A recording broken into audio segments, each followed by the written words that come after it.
অর্ধেক পরিমাণ কেমিক্যাল ঢালতে হবে। গ্যাসের বোতলের উপরে যে স্লটটা দেখা যাচ্ছে, সেই স্লটটা ভাতটি যে হ্যাঁ, প্লাস্টিকটা দেখাচ্ছি। দেখা যাচ্ছে সেখানে বসবে ট্রিগারের। বসার পরে হালকা উপরে ধাক্কা দিতে হবে, ডান দিকে ঘোরাতে হবে, খোলার সময় বাম দিকে ঘোরাতে হবে। ট্রিগারের সুইচ, গ্যাসের ভলিউম হালকা পরিমাণ ছাড়তে হবে। তারপর ট্রিগারে চাপ দিতে হবে, আগুন ধরে যাবে। আগুন ধরার পরে গ্যাসটা ফুল ছেড়ে দিতে হবে।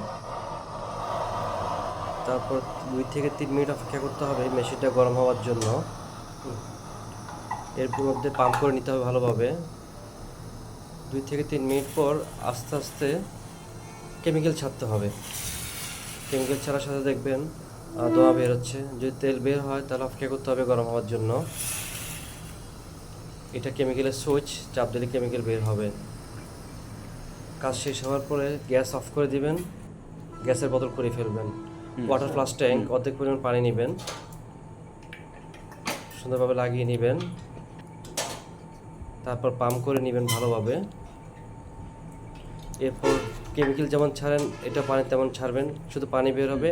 ঠান্ডা অবস্থায় মেশিনটা ফ্লাশ করবেন, অবশ্যই ঠান্ডা অবস্থায়। প্রতিবার মেশিনটা ব্যবহার করার পরে অবশ্যই ফ্লাশ করবেন, তারপর হাওয়া ছেড়ে দিবেন। ধন্যবাদ।